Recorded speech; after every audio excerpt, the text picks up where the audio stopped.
नमस्कार दोस्तों, मैं सुनील नायक आप सभी का मेरे YouTube चैनल नायक नॉलेज वर्ल्ड में बहुत बहुत स्वागत करता हूं। दोस्तों, आज का जो हमारा विषय है वो है भारत की दो महान धार्मिक पुस्तकें, मीन्स दो महान ग्रंथ रामायण और महाभारत के बीच के तफावत। मतलब ये जो महान कृतियां थी वो दोनों के बीच में क्या क्या डिफरेंसेस थे, किस तरह से ये दोनों एक दूसरे से अलग थी, उसकी बात हम आज इस वीडियो में करेंगे। मैं आशा करता हूं कि आपको ये वीडियो जरूर से पसंद आएगा। तो दोस्तों, let's start our today's subject. दोस्तों, रामायण की जो रचना थी वो ऋषि वाल्मीकि ने की थी त्रेता युग में, और उसमें 24,000 श्लोक थे और इसको 7 अध्यायों में लिखी गई थी। वो अध्याय को हम कांड कहते हैं। जबकि महाभारत की रचना ऋषि वेदव्यास ने की थी द्वापर युग में, और इसमें 1,10,000 श्लोक थे और ये 18 पर्व में लिखी गई थी। 18 जो अध्याय है उसको 18 पर्व भी कहते हैं। अभी इसमें क्या डिफरेंसेस थे, तो रामायण जो है उसका मुख्य पात्र थे वो थे प्रभु श्री राम और उनके जीवन चरित्र पे लिखी गई कथा थी। जबकि महाभारत जो है उनके मुख्य पात्र थे पांडव, और ये कथा पांडवों और कौरवों के बीच में हुए संघर्ष की कथा थी। और हाँ दोस्तों, पांडवों के साथ ही इस कथा में भगवान श्री कृष्ण भी एक बहुत ही महत्व की भूमिका में थे। इसके बाद आगे बात की जाए तो रामायण की जो मुख्य स्त्री पात्र थी वो थी सीता माता। और सीता माता जो थी वो सहनशीलता की मूर्त थी। उन्होंने अपने जीवन में बहुत से दुख झेले, फिर भी वो चुप रही, कुछ बोली नहीं। इसीलिए कहा जाता है कि बुक लाइक गीता और women like Sita is born only in India. हाँ दोस्तों, सीता जी ने अपने जीवन में बहुत से दुख सहे, लेकिन वो कुछ बोली नहीं और हंसते हंसते सब दुख सह के अपना जीवन पूरा किया। जबकि महाभारत की जो मुख्य स्त्री पात्र थी द्रौपदी, वो पांडवों की पत्नी थी और इसीलिए वो पांचाली कहलाई। और द्रौपदी और सीता जी में फर्क यही है दोस्तों कि जब भी द्रौपदी के साथ कुछ भी गलत हुआ तो चुप नहीं रही और उसने बहुत बार अपमानजनक शब्दों का भी प्रयोग किया। और दुर्योधन को जो अपमान के साथ उसने बुलाया था, कुरुक्षेत्र के युद्ध का ये भी एक कारण था। इसलिए कहा जाता है कि सीता जी बोली नहीं, इसलिए रामायण की रचना हुई, और द्रौपदी चुप नहीं रही, इसलिए महाभारत का युद्ध हुआ।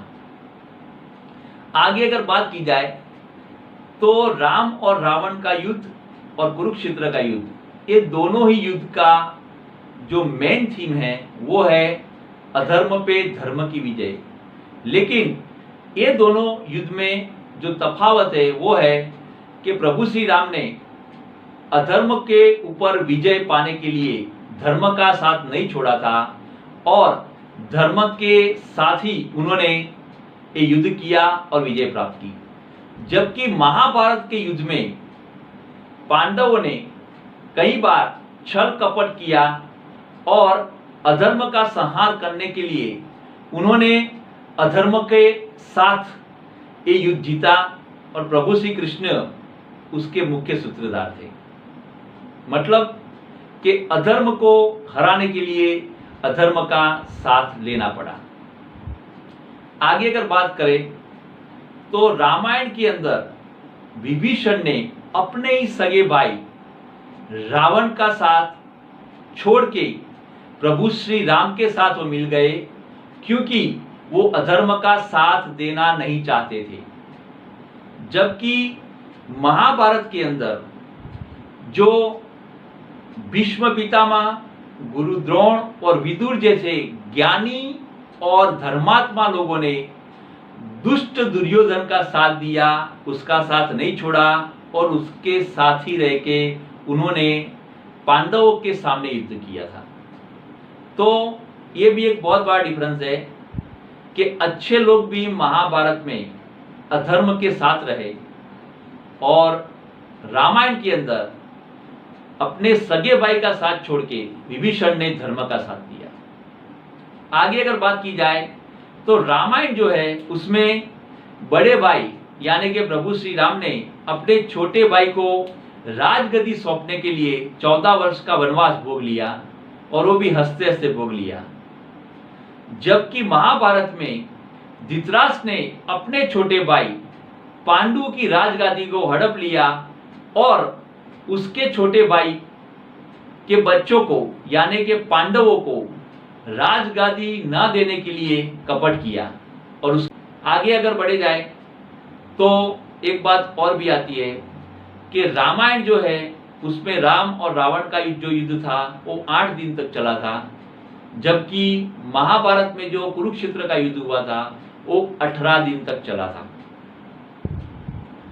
रामायण के रचयिता ऋषि वाल्मीकि जो थे वो रामायण के आखिरी अध्याय में एक पात्र के रूप में आते हैं, जबकि महाभारत के रचयिता ऋषि वेदव्यास के वंशजों से ही महाभारत की शुरुआत होती है। क्योंकि आप सब जानते ही है कि धृतराष्ट्र और पांडु जो थे वो ऋषि वेदव्यास के ही पुत्र थे।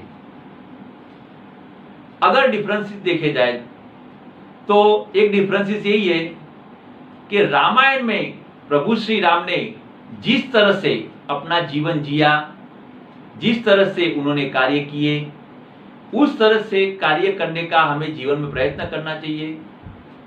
और महाभारत की बात की जाए तो महाभारत में प्रभु श्री कृष्ण ने जो कार्य हमको करने को कहा श्रीमद् भागवत गीता के माध्यम से, उस तरह से हमें जीवन जीना चाहिए। प्रभु श्री कृष्ण ने महाभारत में जिस तरह से अपना जीवन काल बिताया और जो कार्य उन्होंने किए वो कार्य सिर्फ प्रभु कृष्ण ही कर सकते हैं। अगर उस तरह से हम वो कार्य करने जाएंगे तो मुसीबत में आ जाएंगे। इसलिए कहा है कि राम ने जो किया वो हमें करना चाहिए और कृष्ण ने जो कहा वो हमें करना चाहिए।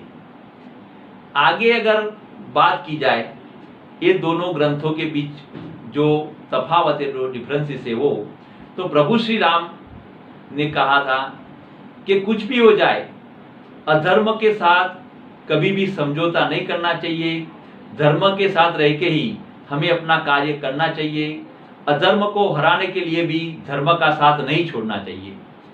जबकि महाभारत में भगवान श्री कृष्ण ने जो कहा है वो कहा है कि अधर्म का नाश करने के लिए हमें अगर अधर्म का साथ देना पड़े तो भी हमें देना चाहिए।